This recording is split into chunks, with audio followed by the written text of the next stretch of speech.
Prime Minister Anthony Albanese today warned that he could throw out Russia's ambassador here, with Russia still not denying reports that I mentioned last night that it had executed, in fact murdered, let's call it that, murdered Australian Oscar Jenkins, who was captured fighting in Ukraine's army and filmed being slapped and mocked with his hands tied. I spoke with the Ukrainian ambassador on Monday in my office. We call upon Russia to immediately confirm Oscar Jenkins' status. We remain gravely concerned. We will await the facts to come out. But if there has been any harm caused to Oscar Jenkins, that is absolutely reprehensible, and the Australian government will take the strongest action possible. That's good. But I've actually said months ago that Ambassador Alexei Pavlovsky should have been thrown out already. For 2 years, his Sydney consulate has allowed Australian Simeon Volkov to hide in that building from Australian police wanting him on allegations of assault. And it's let him pump out pro-Russian propaganda, including this celebration of the capture of Oscar Jenkins. Excellent news today. Thank you to the Russian military. Glory to the Russian military. They've taken Oscar Jenkins, an Australian mercenary prisoner. The only way Oscar Jenkins is going to avoid 35 years in a gulag is if the Australian government agrees to a prisoner exchange deal. And guess what? I'm volunteering my candidacy because I've been sitting in this Russian consulate for 2 years. Why has the government allowed Russian diplomats to use a consulate building in Sydney to hide an alleged criminal and a Russian propagandist gloating over the capture of an Australian? Meanwhile, Russia has been stepping up its all-out war on Ukraine. This is the biggest war crime. Nearly 3 years after its big invasion ahead of Donald Trump, now being sworn in as the US president again on Monday with a promise to end that war. Joining me again this year will be General Jack Keane, who was Vice Chief of Staff of the United States Army and a 4-star general, and is now Chairman of the Institute to Study the War. I talked to him a short while ago. General Jack Keane, it's a real pleasure to catch up with you again this year. Let's start with this. If Russia has done as reported, shot dead an Australian prisoner who signed up to fight in the Ukrainian uniform for the Ukrainian army, what does that tell you, and how should we respond? Yeah, well, this is always a very difficult situation. The Russians are really off here in trying to say that this individual should not be treated as a prisoner of war.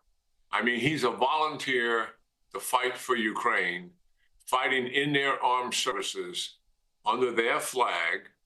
And certainly he absolutely qualifies as a prisoner of war. To suggest anything else is a war crime, and particularly in terms of threatening to kill him. And the sad thing is, the Russians certainly value the fact that their soldiers have been taken as prisoners of war. And this Australian citizen, fighting under the Ukrainian flag is a bona fide prisoner of war, and there's no dispute about something like that. And he should be treated as a prisoner of war, and as such should be safeguarded. Otherwise, what should we say about the North Koreans that are fighting for the Russian side? Hundreds of them. Meanwhile, Donald Trump is going to be sworn in as president next Monday. He promised to end the war in Ukraine in 1 day. Later he changed that to bringing Ukraine and Russia to the negotiating table. How is that war going, and how and when do you expect it to end? Yeah, well, the state of play in the war, the Russians have sort of created something of an exaggerated narrative in the fact that they're on offense, and they are, and Ukrainians are on defense, and therefore they're winning. That's not a fact. In a year's time, Andrew, being on offense, the Russians have gone no further than 40 to 50 kilometers in a year with this offensive operation. They have suffered 30,000 casualties a month, except for October when it was 57. They're losing 100 to 150 tanks and armored vehicles a month. and only able to replace 25 to 30 out of their defense industrial base. In 2025, this is going to come to a head. They have serious personnel problems, and as I'm describing here, and you mentioned one of the things that they work very hard to obtain, and that is to get North Korea to come into the war. Now, this is the most significant escalation of the war since the war started. It hasn't been a long-range missile. It hasn't been an airplane. It hasn't been a tank. It's the fact that another nation state with its troops are on the ground fighting on the side of Russia. And the reality is he needs people. And he's going to have to go to a mobilization of some sort in 25. He doesn't want to do it because it has huge political ramifications. Not surprising, the Russian support for the war is eroding given it's been protracted and Putin doesn't have much to show for it. What do I think is going to happen here, Andrew, is the General Kellogg is the special envoy for Ukraine, and his objective given to him by Donald Trump is to achieve some kind of a ceasefire and a peace agreement. The first place he came was to the ISW, the Institute for the Study of War think tank. We took him through about 3 hours of the state of play in some detail.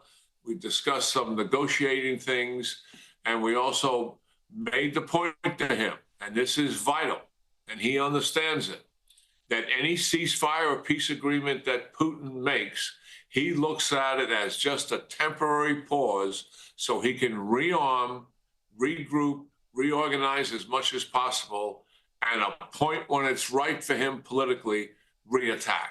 His aspirations to take control of Ukraine and topple a government have not changed one iota. Therefore, whatever settlement is made, we must strengthen Ukraine's ability to deter that operation that Putin is going to conduct in the future. General, I'm so glad that you had a chance to say right at the very top of Trump's effort here, the sort of things you've been telling us. This is good news. Briefly to the other war, I'm running out of time, but I do want your opinion on this. We still do not know if Israel and the Hamas terrorist group will agree to this ceasefire deal. We were told it could even be signed today. Hamas releasing another 33 Jewish hostages, some actually who may be dead, in exchange for Israel pulling back in Gaza and releasing Palestinians convicted of murder and terror offences. The deal reported is Hamas releases a prisoner in batches of 3 in exchange each time for 100 or more Palestinians, terrorists, which seems to me a very dangerous deal for Israel and one that would give Hamas some kind of victory. How do you see this war panning out? Yeah, well, I think we are on the verge of some kind of ceasefire and a hostage and prisoner exchange. I mean, we've been here before, Andrew. You know that over the last year or so. But this one feels a little bit different, and it looks like, and my Israeli sources are telling me that this will likely happen within the next few days. Of course, those statements have been made before, but yeah, it's always tough here. Because we're releasing absolute terrorists, thugs, and killers. And that was one of the sticking points. There were certain names that Netanyahu did not want to release whatsoever, and he was put his foot down on that. And then the sticking point that has held this deal up is, what does it look like after the ceasefire? Is Hamas wants all the Israelis to leave. The Israelis do not want to do that. And that has held up the deal because why? Mohammed Sinwar, the brother of Sinwar, who used to be the leader who the Israelis killed, has wanted the same end state. All Israelis gone. Israelis are not going to do that. So if there's a deal, Sinwar will agree at least to some of what I just mentioned is what the Israelis have on the table. And it looks like that is likely going to take place. General Keane, always fascinating to hear someone so well informed and so influential in these negotiations. Thank you so much indeed for your time. Yeah, it's great talking to you, Andrew, and always to your audience. Thank you.